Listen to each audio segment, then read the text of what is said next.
Fala aí, galera!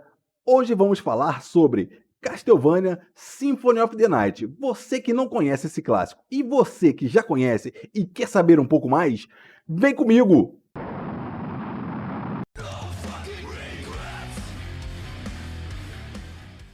Começando o nosso vídeo, eu vou começar falando sobre o Nintendinho, né, o mais conhecido aqui no Brasil como Turbo Game. Quem teve a oportunidade de ter, eu não tive o Turbo Game. Meu primeiro videogame foi o Mega Drive.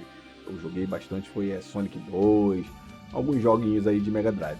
Mas eu conheci o Castlevania a partir do Super Nintendo, que eu tive por pouco tempo. Mas tive amigos que tinham o Turbo Game, né, e eu jogava na casa deles. Eu jogava o Double Dragon, jogava, deixa eu lembrar, o Contra, tinha aquele outro Ninja Gaiden também, né? E os jogos, eu fico lembrando dos jogos antigos da Konami, né? Que a Konami fazia jogos assim sensacionais, que era o Tartaruga Ninja, era aquele Sunset Rider, que a gente chamava aqui de cowboy, né? E quem curte o futebol aí, o PES também é da Konami, né? Mas, como eu falei, eu joguei o primeiro Castlevania que eu joguei foi no Super Nintendo, que era o Castlevania Drácula X. E ele já era protagonizado pelo Richter Belmont. Pra mim era o bonequinho de azul. Que eu ainda não tinha aquele apego ainda com os personagens, aquela coisa toda. Não tinha um pregresso com o personagem, como hoje em dia a gente já tem, vai se apegando a personagens, aquela coisa toda, né? E vamos pro início do game. O início do game, que você já começa lutando contra o Drácula, que normalmente já, no início já causa uma pequena estranheza, porque você já pensa, fala, caraca, você já começa pelo final, porque você sabe que todos os Castlevania, o vilão, o chefão, era o Drácula, né? E uma curiosidade, que o final desse jogo é o final lá do PC Engine, que particularmente nunca conheci ninguém que tivesse PC Engine ou TurboGrafx, que chamava, né? Então, o início do Castlevania Symphony of the Night é o final do Round of Blood do PC Engine, né? Esse Castlevania X é um tipo um port que saiu para o Super Nintendo. Saiu bem diferente, né? Saiu um pouco diferente. E o chefe final também era diferente. Ele tinha... A plataforma dele era cheia de buraco. Eu lembro que foi bem difícil para passar, né? A do PC Engine, pelo que eu vi em vídeos aqui, não é tão difícil assim quanto era do Super Nintendo. Do Super Nintendo eu achava muito mais difícil, né? E agora eu vou falar um pouquinho sobre os personagens, né? Que são bem marcantes, os personagens do Symphony of the Night. Que, começando, né, que é o que aparece logo de cara ali, é o Richter, né, que é o protagonista do Super Nintendo, do Drácula X, que é o da família Belmont, que carrega aquele chicote, que é o padrão de todos os outros jogos, é o personagemzinho de chicote, né? Mudou isso um pouco também na versão de Mega Drive, que teve um Castlevania chamado Bloodlines. Eu só fui conhecer muito tempo depois, que aí um jogava com uma lança e outro acho que jogava com um chicote, se eu não me engano. Aí eu vou tentar botar um trechinho, alguma coisinha e tal, pra gente poder relembrar um pouquinho, né? Aí tinha a Maria também, né? A Maria não era um personagem jogável no PlayStation, mas no Sega Saturno ela era jogável, ela era o terceiro boneco jogável no Sega Saturno, né? Tinha, claro, o Alucard, que é o filho do Drácula, que, pô, é muito bacana jogar com ele, né?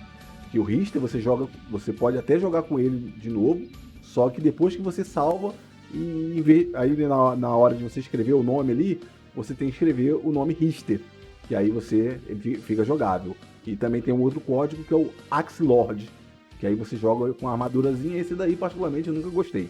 Ali é indiferente você jogar com aquela Axe Lord. Tem até um macetinho para você matar um boss lá, que é a múmia, mas fora isso, nada demais. E os outros personagens que faltavam é o próprio Drácula, que está em todos os games do Castlevania, e a Morte. A Morte também ela está presente em todos os jogos do Castlevania, né? É uma curiosidade aí. Mas agora uma curiosidade grande assim, né? É o mapa. O mapa eu achei muito bem feito, né? Aquele mapa todo intrincado, todo unificado, né? todo unificado, e ele pegou esse sistema de um jogo chamado Metroid, que começou também lá no Nintendinho também, né? E daí surgiu o termo Metroidvania, que aí todos os outros jogos foram seguindo essa mecânica, Metroidvania, né? Que ele pegou o clássico Castlevania, mas com um sistema de mapas do Metroid, que aí acho que a versão do Super Nintendo era o Super Metroid. Eu, particularmente, nunca joguei nenhum da série. Não sei assim, se é um bom jogo, mas eu nunca joguei nenhum da série. Mas também tem uma outra curiosidade, né? Eu vou estar botando o mapa aqui do lado, para vocês verem o tamanho do mapa, né? Mas esse mapa você tem que multiplicar ele por 2, porque quando você termina o primeiro castelo, você tem que ir jogar o castelo invertido. Eu lembro até da história que eu fui num fliperama aqui do bairro, aí encontrei um amigo e fui, todo empolgado, falar pra ele que eu tinha terminado de jogar o Castlevania, né? Aí ele falou, cara, você terminou o castelo invertido? Aí na hora eu falei, castelo invertido? Eu falei, cara, isso é conto de fadas, cara, isso não existe não, pô. Eu fui lá, matei o Richter, que era o chefão final, que nem o Drácula era, né? Salvei. Ele, não, tem o Drácula, tem as coisas todas pra fazer. Eu falei, cara, como é que tu descobriu isso, cara? Ele, não, eu tenho uma revista. Eu falei, cara, tu tem que me emprestar essa revista, porque eu quero pegar esse castelo de cabeça pra baixo aí também. Aí ele foi, me emprestou, aí eu consegui fazer. Eu consegui fazer os 200,6% desse jogo aí. Aí, foi essa historinha minha aí com o Castlevania, que particularmente eu acho bem bacana, essa historinha. Agora, o sistema de magias desse jogo, né? O sistema de magia desse jogo é bem diferenciado, porque normalmente os jogos antigamente era assim, era um botão para pulo, um botão para ataque, e o outro botão normalmente era para os golpes especiais. No Castlevania não. No Castlevania o sistema de magias foi criado um sistema de comandos, como se fosse Street Fighter, Mortal Kombat, que é aquele sistema de C para trás, Shoryuken, tudo ali com apertar de botões, e o Alucard ia ganhando magias, mas dependia da espada que você tinha também. Cada espada tinha uma magia diferente. Algumas tinham, algumas não. Mas tinha os poderes únicos só do Alucard, que ele não precisava ter a diferença de ter a espada ou não. E também tinha os cajados. Tinha um cajado que eu não me lembro o nome agora, era um cajadinho azul, que a cada escudo que você pegava, se você apertasse o botão do cajado e o escudo, tinha uma magia diferenciada também para cada escudo. Esse tinha magia para todos os escudos com esse cajado. E também outro diferencial desse jogo, que eu nunca tinha visto em jogo nenhum, eram os familiares, né? Que tinha a espada, tinha o morcego, tinha a caveirinha, tinha a fadinha e tinha o diabinho lá, né? O duende, não sei se acho que era isso, acho que era um duende. O Imp, acho que era Imp, o nome correto acho que era Imp. Cara, era sensacional, porque cada um te ajudava de uma maneira diferente, né? Por exemplo, esse Imp tinha uma fase das cavernas que ele ia abrir uma porta secreta para você, né? Só ele conseguia abrir o botão, né? O morcego, se você se transformasse no morcego, vinha outros morceguinhos para te ajudar. Era bem bacana. E a caveira, sinceramente, eu achava ela uma porcaria.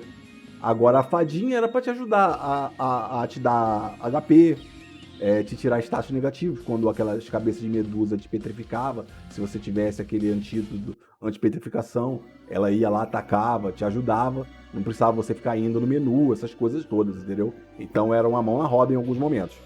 Mas, assim, esse jogo pra mim foi sensacional, cara. Então eu indico muito para quem quer jogar. Ainda é um bom jogo até hoje, né? E para quem quer saber um pouco mais sobre esse jogo, assim, como eu falei, esse jogo para mim foi sensacional. Ele foi um marco na época para mim, né? Muita gente envergou a cara para ele na época, porque era a época dos jogos 3D, né? E quando o pessoal viu ele, um jogo 2D, parecia, assim, não é que parecia um jogo do Super Nintendo, ele era muito melhor do que um jogo do Super Nintendo, tinha muito mais sprite, tinha elementos em 3D também, né? Muita coisa ali em 3D, o cenário, alguns inimigos. Então o Super Nintendo não faria aquela coisa, mas aos olhos de alguns, aquilo ali remetia muito ao Super Nintendo. E quem perdeu isso daí, perdeu um ótimo jogo. E às vezes o pessoal fala assim, poxa, Toguro, quais outros jogos similares a Castlevania? Porque eu gosto muito desse estilo e gostaria de jogar outros jogos parecidos. Para o meu gosto, né? Lógico, eu tenho que mostrar o meu gosto, porque tem vários nesse sentido, vários. Mas um que eu gosto muito, que fez assim, foi muito assertivo, é Ori and the Blind Forest, que é da Microsoft, né? Ele saiu para Xbox e para PC. Tem o Bloodstained, que é a versão saiu para PS4, PC e Xbox, que é muito bom. E, diga-se de passagem, é do mesmo criador do Castlevania, que ele é o Igarashi, é o Code Igarashi, ele que fez esse Castlevania Symphony of the Night. E o Area of Sorrow, que é um jogo de Game Boy Advance, que ele copiou muito bem, que também é do Code Igarashi, e vocês vão adorar. É muito viado, é viado às 6 horas da tarde, é viado às 8 da noite, é viado às 9 da noite, é viado às 10 da noite, mas é muito viado. Chegamos ao final de mais um vídeo, então, por favor, não se esqueçam de se inscrever no canal, deixar o like e, se possível, o comentário e o compartilhamento. Valeu, um abraço e tchau!